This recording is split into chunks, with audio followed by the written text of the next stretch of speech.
Bonsoir à toutes et à tous et bienvenue sur El Maralibiya. J'espère que vous avez passé tant bien que mal une bonne journée. Soyez les bienvenus. Merci pour votre fidélité pour ce nouveau numéro de Microscoop. Je vous rappelle, continuez à partager, à liker, à commenter, à critiquer, à porter vraiment vos remarques, vos commentaires négatifs, positifs, afin qu'ils soient constructifs bien évidemment. Et merci encore à toutes et à tous parce que vous êtes très nombreux à réagir et à faire l'information par vos commentaires et les images des informations que vous nous transmettez. Tout de suite le titre de l'émission, France 2 points, polémique autour des migrants et des haragas. Je présente tout de suite mes invités qui sont avec nous. Jamel Gessoum, bonsoir. Militant politique, vous êtes chercheur, président du Centre de recherche en sciences sociales. Merci de l'invitation. Merci Gamal Abina, analyste politique, et vous avez aussi fondé le mouvement pour les droits du citoyen. Civique. Civique. Ça reprend un peu le modèle américain, mais... Exactement. Bienvenue à tous les deux. Vous l'avez vu, le titre de l'émission, on va parler donc de migrants, on va parler d'immigration, de polémique, de stigmatisation, suite notamment à ce drame que nous condamnons bien évidemment. Il n'y a aucun mot pour exprimer la douleur que nous avons et que la France et que le monde entier, puisque tout le monde en parle, que nous avons. On a une pensée forte, bien évidemment, à Lola, 12 ans, qui a subi des sévices, qui a été violée, qui a été torturée et tuée donc, dans le 19e arrondissement de Paris vendredi 14 octobre. Donc on a bien évidemment une pensée au nom de la rédaction de la chaîne, une pensée à toute sa famille. Ce sont des actes de barbarie que nous condamnons, bien évidemment, sans aucune description. L'auteur présumé des faits actuellement qui a été interpellé. Donc c'est cette jeune femme qui a 24 ans, donc du nom de Dahbiya, donc qui est immigrée, qui était en situation donc de OQTF. On va en parler dans quelques instants. Une obligation de quitter le territoire français. Et puis dernièrement, donc une magistrate donc qui s'est fait aussi agresser. Donc je cite notamment Le Figaro, agressée sexuellement en pleine rue, donc par une personne, donc un homme, donc originaire aussi d'Algérie et qui est en situation irrégulière. Voilà notamment les faits d'actualité à deux niveaux différents bien évidemment, mais qui ont une importance énorme. Et ce sont des actes et des gestes que nous condamnons. Mais derrière, bien évidemment, ça a réveillé quelques polémique, stigmatisation, attaque des immigrés, attaque des étrangers, des personnes qui sont notamment en France, puisqu'on parle de la France maintenant depuis plusieurs années. La droite et l'extrême droite, bien évidemment, a récupéré rapidement le dossier. Je vous le disais, les circonstances donc, de la mort de la petite Lola et le profil de la suspecte, qui est aujourd'hui donc suspectée de cet assassinat de nationalité algérienne, donc est sous le coup d'une OQTF. Eh bien, la droite donc en a fait son fonds de commerce. En tout cas, c'est notamment ce qu'a annoncé l'avocat des parents de Lola. Et je rappelle que les parents de Lola ont demandé clairement à ce que le nom de leur fille donc ne soit pas utilisé à des fins politique. Donc ce soir, on va bien évidemment rendre hommage à ses parents, à cette jeune fille de 12 ans qui a perdu la vie, bien évidemment à cette magistrate aussi qui a été agressée, même si l'enquête commence à peine. Mais on va essayer aussi de comprendre pourquoi dans un pays aujourd'hui comme la France, pays état de droit, pays démocratique, pays terre d'accueil, on sait combien la France est une terre d'accueil et combien une richesse d'immigrés font partie de cette France. Comment, notamment, les politiques aujourd'hui récupèrent ce dossier, stigmatisent et en font leur fonds de commerce. Et puis on va essayer aussi de comprendre comment des hommes et des femmes, notamment qui quittent un pays, puisque là il s'agit de personnes originaires d'Algérie, quittent leur pays et en arrivent malheureusement à de tels actes. Messieurs, bonsoir. Bonsoir à tous les deux. Jamel Gessoum, je vais commencer par vous. Vous me le disiez bien évidemment tout à l'heure. Hier, bien sûr, on condamne ces gestes, ces agressions. On a une pensée aussi ce soir à Lola, sa famille. Alors, bien évidemment, l'hommage est à la hauteur du sinistre humain qui s'est perpétré. Et la condamnation est autant ferme que celle-ci. Et vous le disiez, Chaban, dans votre introduction, sur l'éventuelle récupération sur le champ politique. Mais ce que j'aimerais dire aussi, par expérience, puisque j'ai travaillé plus de 20 ans en prison, donc j'ai une certaine expérience aussi bien des profils que des faits, l'indexation, la corrélation qu'il y a entre les faits en eux-mêmes et l'origine ethnique me semble tout à fait dépasser l'entendement et le raisonnement. Il n'y a pas de corrélation à faire. Le seul intérêt de faire une corrélation entre une personne et son origine, vous avez évoqué deux situations. L'enfant, je n'ai même plus envie de dire son nom parce que vraiment. Et cette magistrate, j'ai eu 1076 détenus en charge, donc j'ai eu autant de personnalités que de faits différents. Et de ce point de vue, cette corrélation est tout à fait morbide. Effectivement, il y a une récupération politique, mais ce que j'aimerais aussi dire par rapport à cette récupération politique, c'est que lorsqu'il n'y a pas de projet politique à proposer à un peuple, eh bien on lui sert ce qu'on peut lui servir. Et cette affaire n'a servi que des intérêts de la droite et l'extrême droite. Là aussi, vous l'avez excellemment dit. Et de ce point de vue, j'aimerais dire que la justice, ce n'est pas de la vengeance. Et que donc, il faut savoir garder raison, laisser la justice faire, que les politiques gardent leur segment d'intervention qu'est la politique et de ne pas utiliser, parce que j'aimerais dire aussi que le fait de récupérer politiquement, de mon point de vue, c'est un deuxième assassinat, c'est un deuxième viol. En tout cas, les parents se sont rapidement exprimés. Et puis, pour suivre un petit peu votre réflexion, il y a une question qu'on va se poser aussi ce soir. Messieurs, c'est la responsabilité.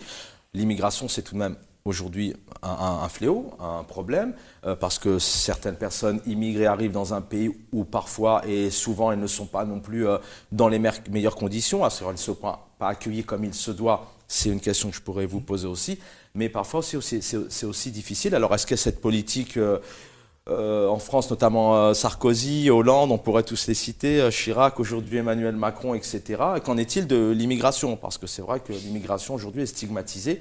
Et si peut-être que l'extrême droite, la droite en fait tout de suite son fonds de commerce aujourd'hui, c'est parce que peut-être qu'auparavant, en amont, il n'y a pas eu spécialement des propositions où les dossiers n'ont pas été traités comme il se doit. Donc c'est une question importante pour vous ce soir. Première réaction, Gamal Abina. La première réaction, c'est d'abord de dire que, parce que les gens n'ont pas regardé la source du mal. Alors évidemment, on a une femme déséquilibrée mentale, semble-t-il, ça va être déterminé plus tard, qui va assassiner une jeune fille de 12 ans. Donc cette femme, manifestement, est complètement désaxée parce qu'il n'y a pas de réaction émotionnelle chez elle. Elle voit les images, on lui montre le corps. Il n'y a aucun problème, elle le reçoit comme si c'était normal, parce qu'elle dit qu'elle a vu ses parents mourir sous ses yeux, parce qu'elle dit qu'elle était elle-même violée quand elle était jeune. Donc on a quelqu'un qui a des problèmes, des troubles psychiques assez profonds, qui n'arrive pas en France, contrairement à ce qui est dit dans les conditions d'irrégularité, elle y vient comme étudiante. Et il y a eu une obligation de quitter le territoire parce qu'ils n'ont pas reconduit son droit à pouvoir faire les études, si elle en faisait d'ailleurs, on ne sait pas. Donc cette femme, elle a une caractéristique, d'abord c'est une femme, donc c'est assez surprenant parce qu'on se dit en règle générale, on n'associe pas ce type de violence à une femme, on parle de viol quand même. Ensuite et surtout parce qu'elle a un visage passe-partout. C'est-à-dire que c'est une femme qu'on ne repérerait pas dans la rue pour la reconduire à la frontière.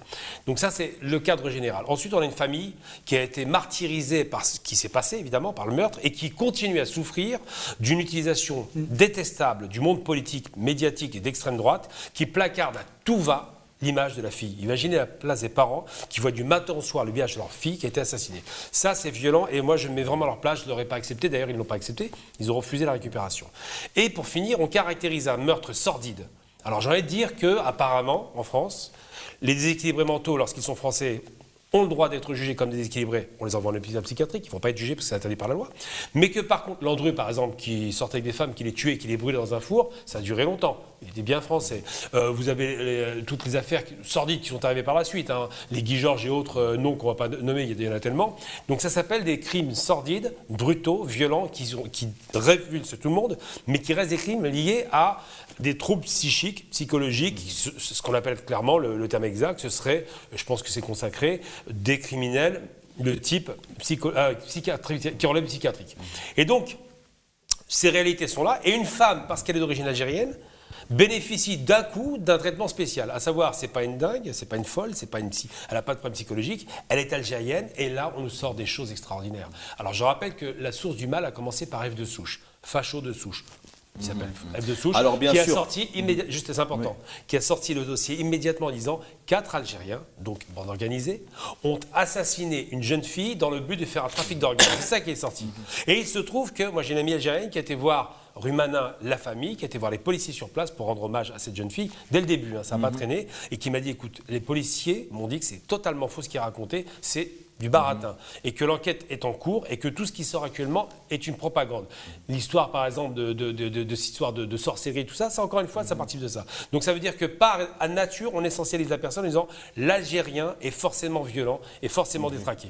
C'est pour ça que ce soir, on rend hommage et on a une pensée sûr. forte. Et c'est vrai que c'est difficile de répéter son prénom. Et le but, c'est de laisser la famille tenter de vivre son deuil. Mais c'est vrai que la question qu'on se pose ce soir, c'est ces déferlements de stigmatisation, de spéculation, de réseaux sociaux, puis de médias aussi. Il y a certains médias, désolé de le dire, mais certains confrères et consoeurs qui en font quand même leur bout de gras, leur fond de commerce. Donc c'est pour ça qu'on va essayer aussi de comprendre et de vous parler de corrélation. Ça va être important. Et c'est pas d'aujourd'hui d'ailleurs. Souvent, question que je vous pose parce que je sais que vous avez longtemps travaillé dans ce milieu, souvent malheureusement on a tendance à faire un parallélisme entre immigration et délinquance, notamment sans en arriver à de tels meurtres. C'est la question que je vais vous poser.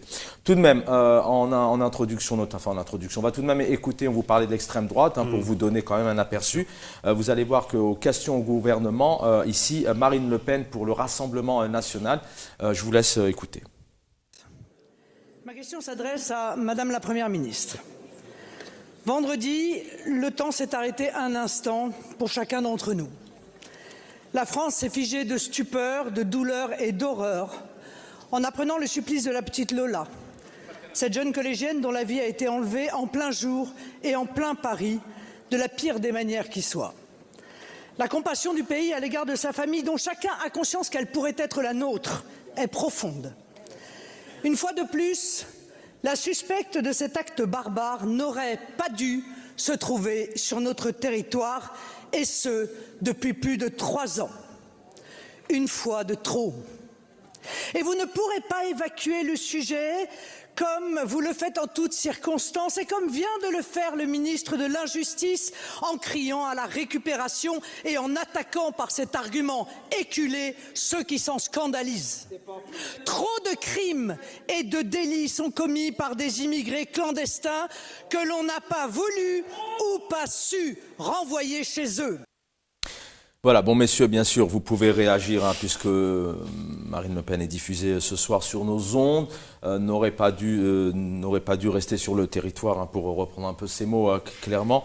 Vous pouvez réagir bien sûr là-dessus, mais une question aussi profonde.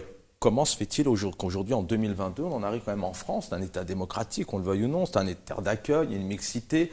On est dans une région parisienne que nous connaissons toutes et tous, etc. On en arrive en 2022 à ce qui est aujourd'hui une stigmatisation, une attaque, notamment là de personnes originaires, parce que c'est vrai qu'actuellement les Algériens prennent quand même assez cher, alors que de fait il n'y a aucun lien, enfin, vous me dites si je me trompe, entre une culture, une origine et un acte. Bien sûr, alors moi ce que j'aimerais dire, tout d'abord revenir très très rapidement sur le traitement qui est fait de cette affaire, mais vous savez, depuis 2, 3, 4 mois, je n'arrête pas de contacter par exemple un média algérien, 360, oui, et qui lui-même, depuis quelques mois, traite d'informations, quand il y a une affaire en France, pas aussi grave, met en avant le fait que le voleur de la bicyclette est algérien. Donc à partir de ce moment-là, on peut ne pas s'étonner qu'en France, on fasse la même chose, et que l'on va dans ce sens de « parce qu'il est algérien ». Les Algériens le font eux-mêmes en territoire algérien. Sur la seconde partie, j'aimerais dire que, vous savez, il y a un contrat social à passer dans tous les pays du monde. Le contrat social en France ne fonctionne pas.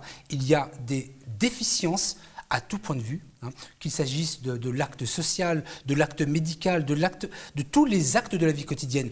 Et de ce point de vue, en non-réponse de nos politiques qui n'ont pas de projet à proposer, il faut bien à un moment donné donner le là pour parler d'autre chose. Hein. C'est un peu comme on pourrait trouver en Algérie où lorsqu'on ne veut pas parler d'autre chose, on va créer une crise de l'huile, etc. Et donc on retrouve cela en France.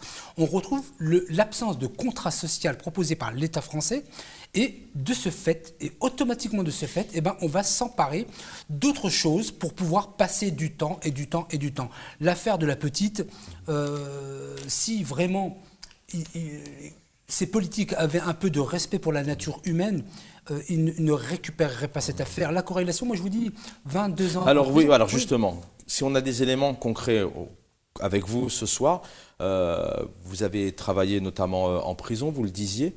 Votre constat, sincèrement, c'est quoi? C'est par rapport à cette corrélation, à ce lien qui est fait aujourd'hui entre sans-papiers, OQTF, immigration, délinquance, enfin c'est... Alors, tout d'abord, sur la question de mon travail, moi ce que j'aimerais dire c'est qu'il y a des éléments objectifs à donner qui ne sont pas plaisants, mais je vais devoir les dire. Et le second point, c'est la question de la loi. On applique la loi en France. Dans un état de droit, on applique la loi. Sur la question des OQTF, il y a des règles à respecter. Il y a 1 mois pour faire appel. On ne peut pas les retenir pour certaines situations.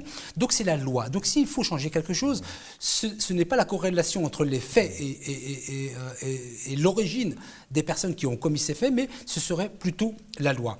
Secondement, je suis désolé de le dire comme ça, mais vous savez, en prison, moi j'ai beaucoup travaillé à Fleury-Mérogis et à la maison d'arrêt de Villepinte. Oui, c'est une réalité. Plus de 80%, et c'était un aumônier musulman qui me l'avait dit lorsque j'ai commencé mon travail, sont d'origine étrangère. Mais il ne faut pas s'arrêter à ce constat-là. L'avant-constat, c'est la situation dans laquelle ont été mis, et je n'excuse personne, et j'en suis la preuve la plus absolue. Moi, vous savez, je suis né près de Marseille, j'ai vécu dans les bidonvilles de Nanterre. Donc on nous a rassemblés dans un endroit, on nous a ghettoisés, et ensuite, ça a amené à des produits, surtout début des années 80, où effectivement, le fait de nous mettre de côté et de vivre en autarcie, il y a eu beaucoup... Donc il y a quoi? Il y a un lien sur une situation, on échange comme ça, mais on essaiera d'aborder les différents axes. Il y a quand même un lien sur la situation économique, sociale, l'environnement, culturel. Mais c'est le fondement. Je veux dire que le fondement même de toutes les conséquences sociales et criminelles trouve son fondement dans l'aspect social des choses. Je veux dire que quand on regroupe, et ça a été le cas du Corbusier, enfin, avec ces quartiers des grands ensembles des années 50-60, quand on rassemble une même population au même endroit où on dit vivez tout seul, n'allez pas trop au centre-ville. Vous savez, les quartiers nord de Marseille, on retrouve des quartiers nord dans toutes les villes de France. Et donc on nous a mis de côté pendant des décennies. Ça a forcément produit un effet sociologique. Et de par là, la distance avec l'insertion sociale et professionnelle qui aurait pu tous nous amener vers un projet commun qu'est la citoyenneté française. Ça n'a pas été le cas. C'est intéressant. Oui, alors je vous laisse poursuivre là-dessus. Et on va aussi se tourner, puisqu'on parle quand même d'Algérie ce soir, se tourner aussi de l'autre côté de la Méditerranée, puisque si on a aussi des jeunes qui viennent étudier et qui ne repartent pas, ou qui arrivent parfois à avoir un visa officiel et qui ne repartent pas aussi, c'est de se poser la question, quelles sont leurs conditions et qu'est-ce que le pouvoir algérien met en place aujourd'hui pour qu'ils puissent vivre? Est-ce que aussi en Algérie, malheureusement, il n'y a pas aussi tous ces chocs que des familles et des enfants peuvent vivre. On essaye de comprendre ce soir et on n'excuse rien du tout, bien évidemment. Non, mais il n'y a pas à excuser. Je pense que quand une détraquée mentale va tuer une enfant dans des conditions atroces, il n'y a même pas à négocier. C'est une condamnation totale parce qu'elle aurait dû être dans un asile psychiatrique, c'est tout. Ça s'appelle une psychopathe. La psychopathe, il y en a partout. C'est un phénomène malheureusement qui existe. Il y a une série actuellement sur Netflix qui fait état d'un psychopathe célèbre aux États-Unis dans les années 90. Il se trouve qu'il était d'origine allemande. Est-ce que ça a un lien? Non, ça n'a pas de lien. C'est un psychopathe qui a eu une enfance compliquée et qui a reproduit de façon violente ce qu'il a vécu. C'est très souvent le phénomène aussi des pédophiles, qui ont souvent été les enfants violés avant. Donc ça, c'est malheureusement des dysfonctionnements sociaux qui existent. Ensuite, là où je ne te rejoins pas vraiment, Jamel, c'est sur un point.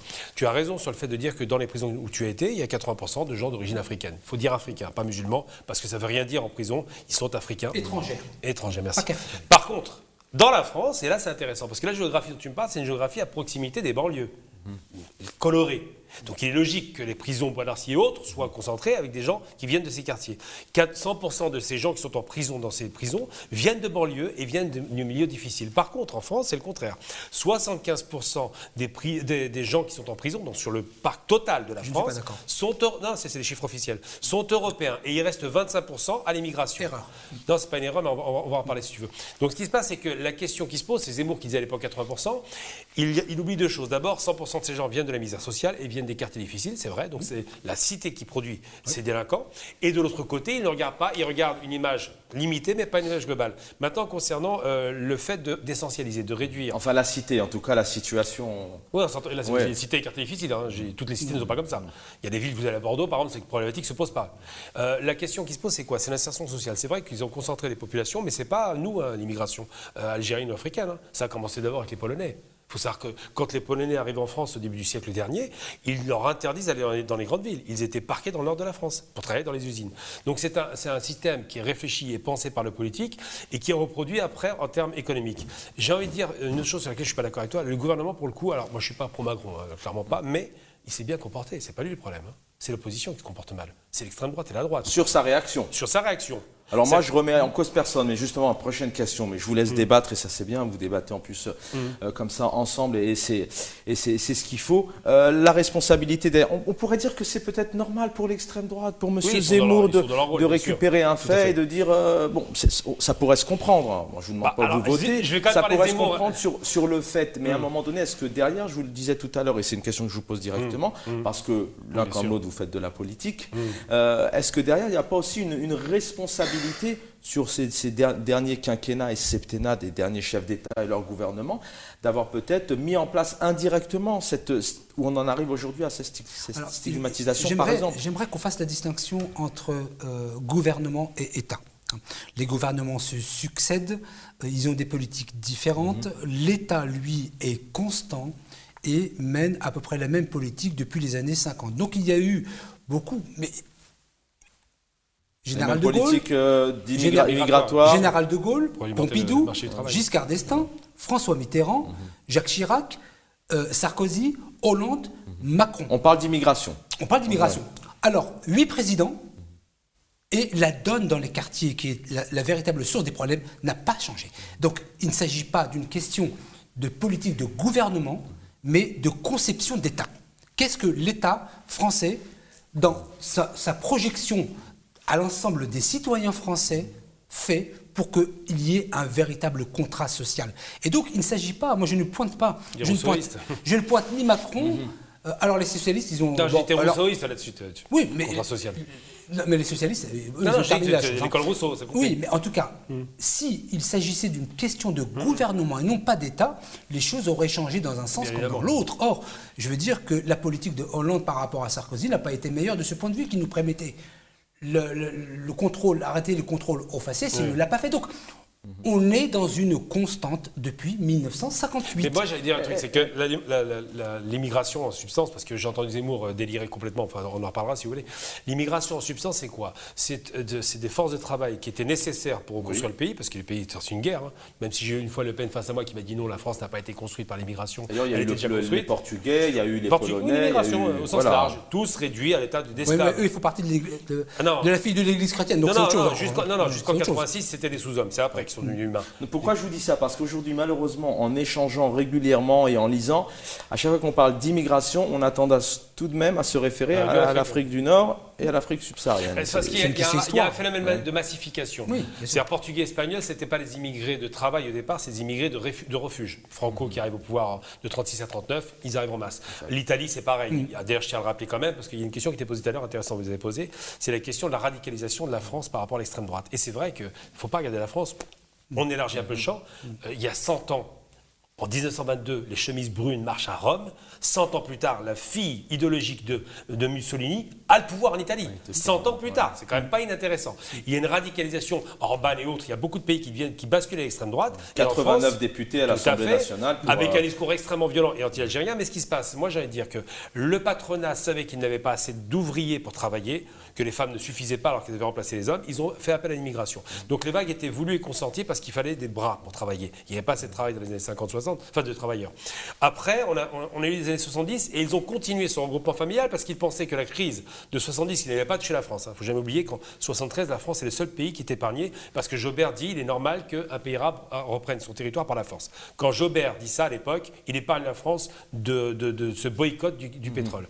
Et donc la France est épargnée, elle pense sous barre qu'ils vont relancer l'économie, qu'ils sortiront de la crise. Donc ils continuent à amener les immigrés, pensant que tout ira pour le mieux. Et ce qui se passe, c'est qu'après, il y a un blocage dans les années 80, et effectivement, cette manne d'immigration qui sert aux bas métiers, aux métiers les plus difficiles, finalement devient un problème parce qu'elle est visible. Mais ce n'est pas un problème parce qu'économiquement, ils prennent la place de quelqu'un d'autre, c'est parce qu'elle est visible. Et aujourd'hui, ce qui se passe, c'est que ces immigrés qu'on stigmatise, qu'on montre du doigt, comme étant la source principale de la barbarie en France, de la violence, ces immigrés-là sont montrés du doigt parce qu'il y a des problèmes économiques récurrents et violents. Et le principe, et c'est là où c'est intéressant, du bouc émissaire qu'on a vu en Allemagne dans les années 30, contre les Juifs et contre les Tziganes, intervient à ce moment-là. Mais ce qui se passe réellement, moi j'ai envie de dire simplement, pour revenir au sujet d'origine, parce que c'est quand même grave, cette jeune fille qui a été assassinée, a une famille, tout le monde se sent concerné.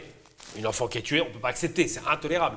Mais on a l'impression dans la bouche de l'extrême droite que finalement il y en a qui quand même applaudissent des deux doigts, alors c'est un peu des deux mains, alors que c'est faux. Et on a l'impression que cette famille qui ne dit pas mot et qui est digne pour le coup, ne refuse la stigmatisation en disant non, c'est pas un problème d'origine, c'est un problème de sauvagerie lié à une personne et une personne. Et les OQTF en question, alors tu disais un truc tout à l'heure, Jamel, les OQTF sous Sarkozy c'était 20% de reconduite. Hein. Après c'est descendu à 5%. Mais l'OQTF c'est pas la France qui déclare. Hein. Il faut que les pays d'origine acceptent qu'ils reviennent. Et la question, on y vient justement. C'est exactement. Je voulais juste, alors je vous laisse finir, mais juste avant d'y venir, parce qu'il y a aussi la responsabilité de l'autre État, et puis j'aimerais aussi qu'on évoque un peu aussi, voilà, les réactions de ces pays, ou notamment l'Algérie, où les jeunes, dans le titre d'émission, on parle d'immigrés, de migrants, de haraga. J'aimerais qu'on en parle, mais aussi un mot. Selon vous, qui avez l'expérience maintenant, la situation des immigrés en France en général, il y a vraiment de quoi faire peur les Français aujourd'hui ? Non. On a une immigration à tous les niveaux. Il y a de quoi quand même. Non, mais t'es gentil, il y a de quoi. Non, mais attends. Quand on parle d'immigré, un immigré, c'est quelqu'un qui part d'un point A à un point B. Non, mais pas l'immigré. Alors, nous, on est né en France, on n'est pas immigré. Ça, c'est la première des choses. Parce qu'il ne faudra pas confondre. Non, par exemple, Jordan Bardella, j'ai été le premier à lui donner la parole sur mon plateau. Il avait 18 ans. Vous voyez, donc il n'était pas anti-algérien à cette époque-là. Ça avait une bonne fréquentation. J'ai une très bonne fréquentation parce que moi, je vais à la source pour savoir ce qui se passe. Je ne me coupe pas de la réalité. Et donc, sur cette question-là...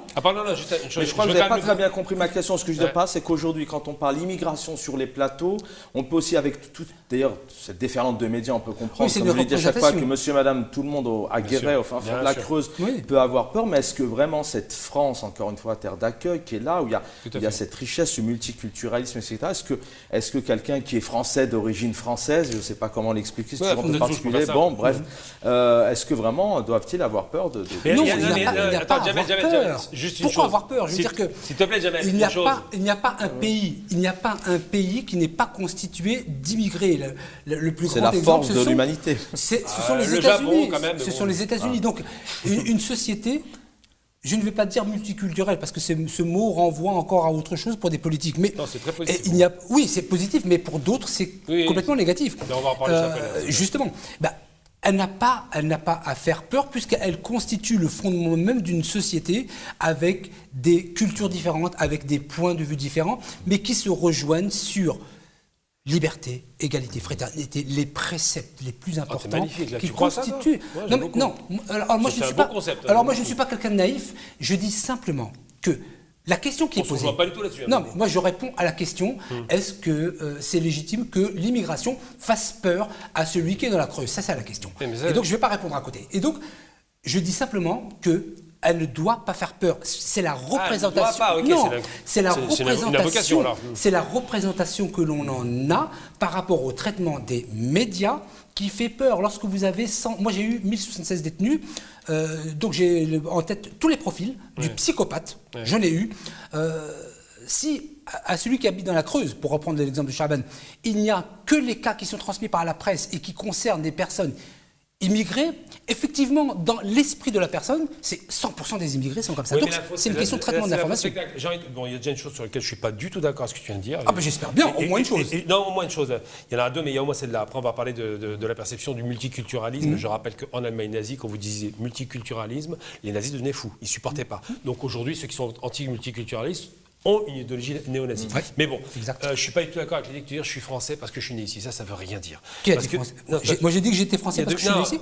Si tu l'es, il y a 2 minutes, mais c'est pas grave, on va y arriver. Je vais te dire où je veux en venir. Tu dis que tu es né ici. Tu inventes là. Non, je ne pas. J'ai pas dit que j'étais français et que j'étais né ici, j'ai même pas utilisé le mot français. Si, je suis pas C'est pas immigré grave. parce que tu es né ici, c'est ce que tu m'as dit. Oui, mais j'ai pas dit que j'étais Ok. français. Non, mais Je suis pas immigré parce que j'ai pas bougé. La perception de ta personne, c'est je suis né ici, donc Mais pas je ne suis pas immigré. immigré. Mais c'est pas le problème. Bah, oui, mais je vais te- je ne ce que suis dit, pas ce que dit immigré. Lévi-Strauss, qui fait un travail formidable, il dit peu importe ce que tu penses, on s'en fout. Ouais. Ce qui compte, c'est la perception qu'on a de toi.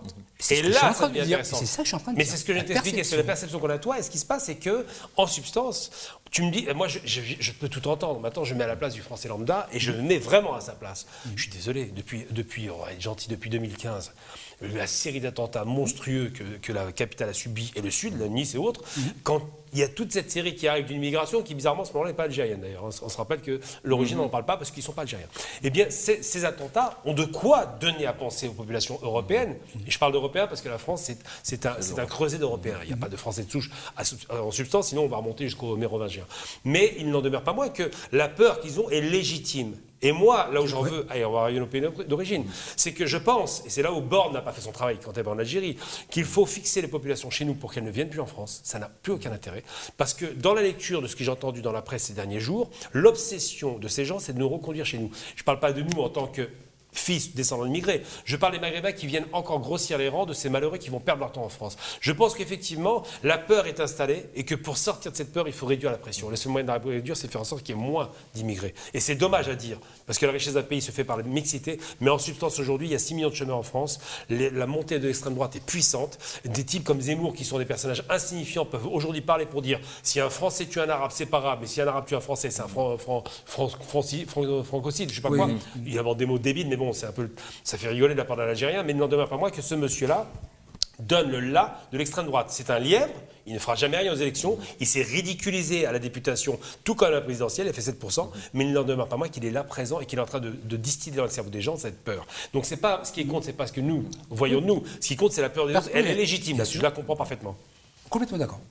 Complètement. Messieurs, une réaction sur, il nous reste 20 minutes d'émission tout de même, une réaction sur cette jeunesse, c'est Haraga, Haraga, donc ce sont les brûleurs, c'est-à-dire ceux qui arrivent, qui traversent la Méditerranée, qui arrivent en France parce qu'ils croient à l'Eldorado, parce qu'ils veulent vivre dignement, etc. C'est vrai que Emmanuel Macron, on en a pas eu, on a parlé en tout cas, on n'a pas eu de retour là-dessus. La première ministre Elisabeth Borne non plus, mais il y a aussi cette responsabilité de ces pays-là, notamment aujourd'hui du pouvoir algérien, d'ailleurs qui n'en parle peu. Nous, dans le cadre de nos émissions, on n'arrive pas à trouver une ligne sur un conseil des ministres algériens où, à un moment donné, que fait-on sur ces milliers d'Algériens, dizaines de milliers d'Algériens qui veulent quitter ce pays qu'ils aiment tant? Et il y a une responsabilité indirecte. Hein. Non, directe. Pourquoi indirect? C'est la responsabilité de l'État algérien de manière directe. Il n'y a pas d'indirect, de mon point de vue. Indirect sur ces actes-là, j'entends, Non, mais après je vous laisse débattre. Sur les Je vous laisse débattre. actes. Mais en tout cas, la responsabilité de l'État algérien est pleinement engagée. Je ne parle pas là non plus du gouvernement Tebboune ou du gouvernement qu'il y avait avant. La responsabilité de l'État est pleine et entière pour au moins une raison. C'est que quand des jeunes décident de traverser la Méditerranée, ce n'est pas pour se faire plaisir. Absence de perspective. Surtout qu'il n'y a pas que des jeunes encore. On parle beaucoup de jeunes, bien mais sûr, il y a des mamans, des qu'on personnes âgées, c'est vrai qu'on parle souvent oui, des des jeunes, enfants, des bébés, exact. et même des personnes riches. Oui, perspective, perspective, absence totale de perspective. Deux, je reviens sur la notion du contrat social. Il n'y a aucun contrat social entre l'État algérien et le peuple algérien. Je vous donne un exemple qui, pour moi, est assez significatif de l'absence totale de vision des autorités algériennes et de visibilité pour le peuple algérien. Moi, vous savez, j'ai été plusieurs fois dans des librairies à Alger, j'ai toujours essayé de me procurer le code de procédure pénale algérien, j'ai jamais réussi à l'avoir. C'est-à-dire que même la notion, même la notion de justice, c'est-à-dire que de droit, je veux connaître mes droits, il n'y a pas de code de procédure pénale dans aucune librairie en Algérie. Excusez-moi du peu. Mais ça en dit long. En tout cas, il n'y a pas de problème pénal. Non, mais ça en dit quand même long. Hein. Et pour revenir sur la question... C'est peut-être le réseau de distribution qui est mal installé aussi. Hein. Oui, c'est peut-être l'absence de réseau de distribution intellectuelle. Oui, mais en tout cas, physiquement, c'est facile. On pourrait le faire nous-mêmes. Mais et pour faire un large retour sur la question des OQTF, puisque je dis quelle est ma position, responsabilité totale de l'État algérien. Il commence à faire des choses là, actuellement. C'est bien. Par exemple, l'allocation de chômage. D'ailleurs, d'où la polémique, vous pouvez en parler, hein, le fait que Darmanin ait annoncé de diviser par 3 le nombre de visas, c'est notamment pour ces personnes qui doivent repartir. Vous me permettez de faire la transition, c'est parfait. Alors, sur la question c'est beaucoup mieux. Oui. Sur la question des OQTF et des laissez-passer, parce que c'est ça dont il est question. C'est-à-dire que les autorités algériennes ne délivrent pas de laissez-passer pour les OQTF. Moi, ce que j'aimerais dire d'abord 2 choses. Je ne vais pas revenir sur ce sujet en 2021, mais lorsque j'ai sollicité les autorités algériennes pour avoir des laissez-passer pour des harragas, justement, qui voulaient revenir en Algérie durant la crise sanitaire, je n'ai eu aucun problème à avoir une centaine de laissez-passer. Ils sont identifiés, tu sais très bien qu'il y a des problèmes. Mais il n'y a pas de problème. Tu connais le problème, c'est que l'Algérien qui ne veut pas partir, il dit qu'il n'est pas algérien. Il déchire ses papiers, c'est bon. Ça dépend quelle est la démarche qu'on enclenche. Moi, je suis parti d'une demande des harragas qui me disait... Oui, parce qu'ils se revendiquent algériens. Gamal, je t'appelle. Je t'en prie. Les harragas qui voulaient retourner en Algérie parce qu'ils n'avaient plus de quoi manger. Moi, je les voyais dans mon bureau. Hein. Je sollicitais les autorités algériennes. Et j'ai eu plus que 100 laissez-passer. Et donc, ils sont retournés tous en Algérie. Là où je veux en venir sur les relations entre la France et l'Algérie par rapport à ce sujet précis. Moi, ce que j'aimerais bien, c'est que quand les autorités algériennes émettent des mandats internationaux sur des gens qui ont volé 400-500 millions d'euros, comme l'ancien ministre de l'Industrie, j'aimerais bien qu'on nous le renvoie parce qu'il ne faut pas choisir ce qu'on veut renvoyer en Algérie. Il y a effectivement les harragas, mais quand l'Algérie demande sur le retour de gens qui ont volé 400-500 millions d'euros et qui sont tranquillement installés à côté de Notre-Dame de Paris, je peux comprendre les autorités algériennes qui dira renvoyez-les nous tous. Je vais faire un peu de publicité, c'est important. Alors, il y a une première chose. D'abord, j'ai une copine qui s'appelle Nadia Troubi-Safsaf, qui est donc la rédactrice chef du Courrier de l'Atlas, qui a écrit un très bon bouquin que j'ai lu d'ailleurs, très intéressant, sur les jeunes harragas qui sont à Barbès. D'accord. La problématique, alors elle a bien travaillé, elle a parlé des experts, des acteurs sociaux, des policiers et des juges. La problématique principale de la question des harragas qu'on doit reconduire à la frontière, s'il y a si peu de mandats délivrés, c'est parce qu'il n'y a pas la possibilité de les recevoir. Pourquoi ? Parce que ces jeunes qui partent et qui ne veulent pas revenir, bien qu'ils aiment leur pays, c'est bien que Chaben le rappelle, ils partent et ils déchirent leurs papiers. Et quand on leur demande de quel pays ils sont, je ne sais pas, j'ai pas 18 ans et je ne sais pas d'où, je vous dirai pas d'où je viens. Ils mentent sur leur origine. Comment les autorités algériennes peuvent récupérer des gens qui refusent de dire qui ils sont ? Ça, c'est la problématique. Ils mentent sur leur nom, sur leur identité, tout est faux. Donc, la deuxième chose qui est posée par Chaben tout à l'heure, et j'apprécie cette question, c'est pour ça que j'en veux à Macron et à Borne quand ils vont en Algérie, c'est qu'ils ne proposent pas d'investissement massif pour faire du co-développement. Ils ne proposent pas ça. Ils n'en ont même pas parlé, apparemment. Du tout. Ça ne les intéresse pas. Investissement massif, je parle de grandes usines, qu'on arrête les blagues avec l'histoire du foot ou je sais pas quoi. Ça, c'est pas sérieux. C'est un sujet, là. Non, c'est un sujet essentiel. C'est un sujet. Non, c'est un sujet essentiel. L'Algérien, quand il est en Algérie, il s'ennuie, on le sait. Il s'ennuie parce qu'il n'y a pas grand-chose à faire. Si on a des cinémas, si on a des espaces de détente, si on a un travail... Il ne faut pas attendre ça de la France. Comment ? Quel est le lien ? Je parle d'investissement étranger, des IDE. En général, pas la France en particulier. La France voudrait que les Algériens repartent chez eux. Très bien. Investissez pour que les populations se fixent sur place. Ce lien, je ne l'aime pas beaucoup. Mais moi, je le fais. Non, je dis pas. Je comprends, mais je dis pas que ça doit devenir la France. Je dis que si la France voulait, comme ils l'ont fait dans d'autres pays, fixer les populations. Je les remercie de ne pas avoir fait ces propositions. Mais c'est pas le propos. Parce que ça, c'est un esprit. Mais c'est un esprit de colonisateur. C'est-à-dire, en fait, Jamal Abinab, vous allez répondre. Laisse-moi aller jusqu'au bout. Vous êtes tous les deux profitez la démarche. Comme moi, le Français soi-disant, je veux plus d'Algériens chez moi. Je fais en sorte que les populations se fixent sur place. Je fais de l'investissement. Je propose du travail. Je collabore avec l'Algérie pour développer un co-développement, ce qu'ils appelaient à l'époque la colocalisation. Je fais en sorte que le pays s'enrichisse vite, pas seulement la France. L'Italie le fait très bien. Okay. On est d'accord. C'est pas exclusif. Je ne parle pas d'un rapport néocolonial. Je parle d'un rapport de collaboratif parce qu'on est méditerranéen et que de toute façon on ne pourra pas se tourner le dos. Eh bien, ça ne se fait pas et les populations s'en vont parce que quand il n'y a pas de travail, quand on s'ennuie et quand il n'y a pas de perspective d'avenir, on part. Je ne peux pas reprocher à des gens de quitter un pays dans lequel ils disent que j'ai rien fait pendant 20 ans et j'en ferai rien pendant 30. Donc la question qui se pose, c'est quoi ? C'est comment faire en sorte que ce pays, qui est un pays magnifique en termes...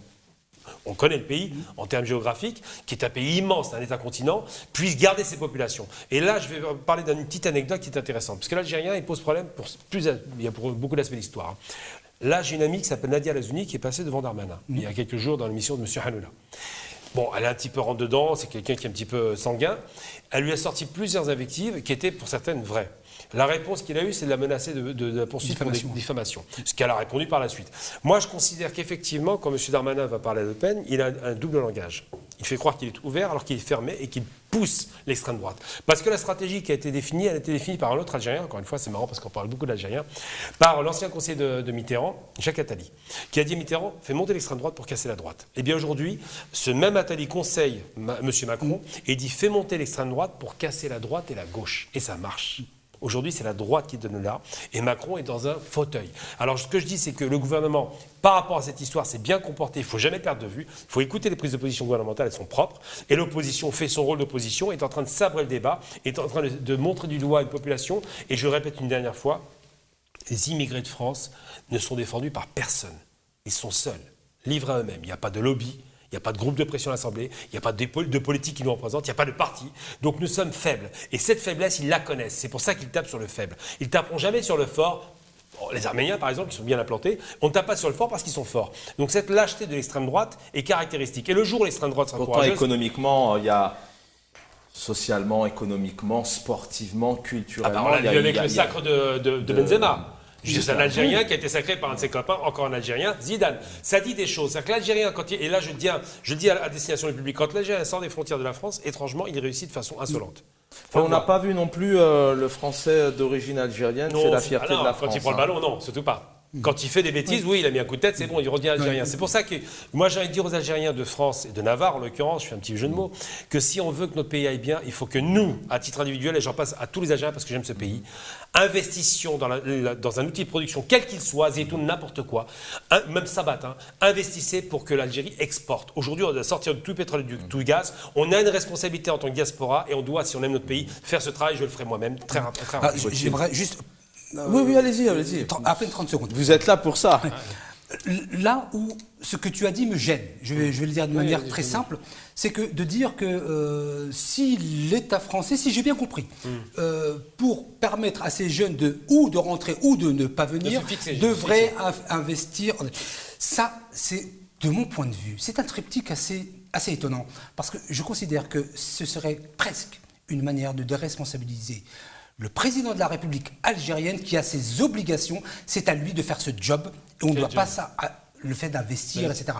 Il a assez de ressources. Il y a d'autres pays avec lesquels on peut travailler. Ce serait une manière de déresponsabilité et de dire, en gros, à l'État algérien, vous n'êtes pas responsable, mais pour désengorger les immigrés ou la harak qui sont en France, ou éviter qu'ils partent... Peut-être que je me trompe, mais peut-être pour aller dans le courant, dans l'interrogation, c'est vrai qu'on a quand même deux pays, la France et l'Algérie. C'est pas rien non plus. Bien sûr, c'est le mastodonte méditerranéen. C'est vraiment deux pays différents. Et c'est vrai que sur un espace de 6 semaines, il y a quand même un Conseil des ministres qui s'est réuni dernièrement, et puis un président et 90 personnes. C'est vrai que spécialement, il y a eu des intentions et des signatures, mais il n'y a peut-être pas eu spécialement d'échanges concrets, d'investissements concrets sur du moyen ou du long terme qui pourraient faire d'ailleurs avancer les deux pays. Vous déconnectez bien ce sujet de l'immigration, etc. Mais non, mais c'est pas... mais le but, c'était peut-être, la question, c'était de dire aussi peut-être que sur ces jeunes qui quittent le pays, c'est qu'on sait très bien que pendant le Hirak, ces jeunes... Je vais vous donner un exemple qui ne sont pas partis. Le président de la République a signé un décret pour permettre aux personnes... président de la République algérienne, pardon. Me sentant tellement algérien que je n'ai même pas besoin de préciser. Il a signé un décret, ça va être signé là dans les jours qui viennent, pour permettre aux personnes qui vivent en France d'un certain âge à bénéficier de la retraite en Algérie. Ça serait bien qu'il le fasse pour les jeunes, ça. D'abord qu'ils s'occupent des jeunes. Je ne dis pas qu'il ne faut pas s'occuper des personnes âgées. Et aussi mais d'abord, des jeunes ici et des jeunes de là-bas. J'ai quand même une réponse parce que je te dis, les choses sont très claires. Il faut arrêter de rêver. Il y a deux géants géographiques en Méditerranée, l'Algérie et la France. Ces deux pays ont en point commun 132 ans de barbarie coloniale, c'est vrai. Mais il n'y a pas que ça.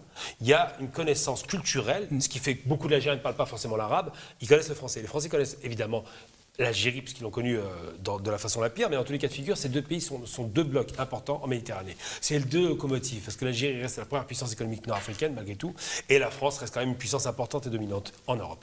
Alors, ce que je veux dire, c'est que je ne parle pas que de la France quand je te dis ça. Si les gens veulent vraiment fixer les populations, je parle de fixer, je ne parle pas des haragas qui reviennent, ça ne me regarde pas, ça. Fixer les populations sur place, qu'on fasse un co-développement. La France est en perte de vitesse économique. Si elle travaille en collaboration avec l'Algérie pour développer un parc industriel... Oui, puis l'Algérie a besoin de compétences. Aujourd'hui, elle a besoin de Et savoir-faire. je prends l'exemple, Il n'y a pas à se le cacher non plus. L'Allemagne qui a massacré à l'Est quand même.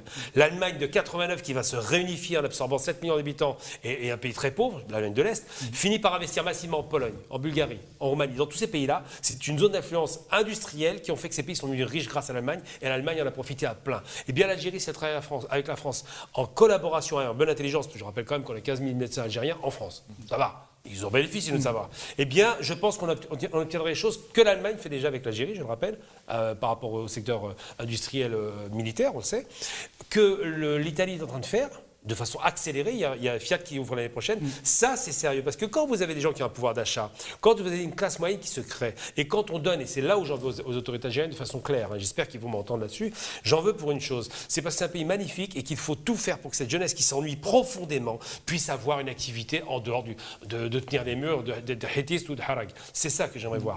Que le pays soit intéressant pour la jeunesse. Vous avez 4 petites minutes chacun. Que fait-on demain pour essayer de faire avancer les choses avec plus de profondeur? Là, on sent de la profondeur, on sent de la hauteur, de l'intelligence, mais c'est vrai que malheureusement, des fois, à chaud comme ça, en pleine émotion, en pleine colère, on peut comprendre, on essaye d'en parler, on essaye de transmettre, on peut comprendre aussi. Voilà, il m'est arrivé quelque chose, c'est monsieur Y, il est de tel pays, originaire de tel, il y en a marre. Comment on peut aujourd'hui, les politiques que vous êtes, les pédagogues que vous êtes, peut-être essayer d'avancer, de construire? Est-ce que c'est aux hommes et aux femmes politiques aussi de travailler sur du moyen terme, du long terme et ne pas attendre un drame comme celui-là? C'est pour essayer justement qu'on soit tous un peu dans des réactions un peu plus profondes et plus intelligentes que stigmatiser une ou 2 ou 3 nationalités lorsqu'ils arrivent à un drame. Ah, c'est gentil. Moi, je dis simplement une chose, c'est que d'abord, il y a une fracture sociale que Jacques Chirac avait évoquée à l'époque, justement, et pas seulement lui d'ailleurs. Par la suite, d'autres en ont parlé, jusqu'à Valls, c'est la surprise.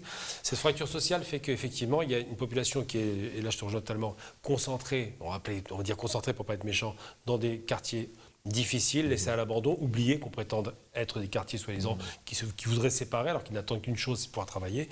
Si cette fracture sociale est enfin endiguée dans une période de crise profonde, si la France veut briller et se développer en direction de l'Afrique, elle passe par l'Algérie, on le sait très bien, et si effectivement on fait en sorte que les mouvements d'extrême droite qui utilisent à chaque fois à tort et à travers la misère d'une famille, en l'occurrence, il y en a eu d'autres, ne soient pas tués une bonne fois pour toutes par de contre-arguments, on ne doit pas les censurer, on va apporter des arguments objectifs, eh bien on n'en sortira pas. Et moi j'ai une pensée pour cette famille qui, aujourd'hui, je me mets à leur place, subit tous les jours cette image comme ça, cette fille utilisée partout, alors qu'ils ont demandé dignement qu'on ne l'utilise pas. Personne ne les a respectés et c'est infâme. J'ai aussi une pensée pour cette folle qui l'a assassinée et qui, à mon sens, alors maintenant c'est l'humain qui parle, alors elle est présumée suspecte. Oui, on suppose, malheureusement les éléments sont plus que probants. J'ai envie de dire simplement, c'est que c'est un crime horrible, on le sait très bien, et je pense qu'on doit penser en termes carcéral d'un côté et en termes psychiatriques, et là ça va être ton travail d'en parler, je veux dire, de dire qu'effectivement on ne doit pas manger les gens. Il y a des fous partout, ça arrive malheureusement, ça arrive parce que c'est une dérive qui est toujours malheureusement sociétale et que ce genre de crime infâme doit être effectivement pensé, réfléchi, mais pas à l'aune de l'origine. Constat et solution des deux côtés des pays, aussi bien de la France que de l'Algérie. Alors, tout d'abord, j'aimerais dire très rapidement que l'ensemble, puisque le sujet a été traversé tout à l'heure, que l'ensemble des personnes qui ont commis des attentats en 2015, etc., Mohamed Merah, la jeune Assia ici à Saint-Denis, pas très loin, les frères Mouche et frères Kouachi, ont tous été placés à l'aide sociale à l'enfance. Je vais revenir très rapidement sur ce sujet. Tous. Il n'y en a pas un qui manque à l'appel. 65% des SDF en France ont également été placés à l'aide sociale à l'enfance. C'est des statistiques officielles. Sur le côté français, si on ne travaille pas la question sociale, la question du lien social, de l'insertion sociale, on n'y arrivera pas.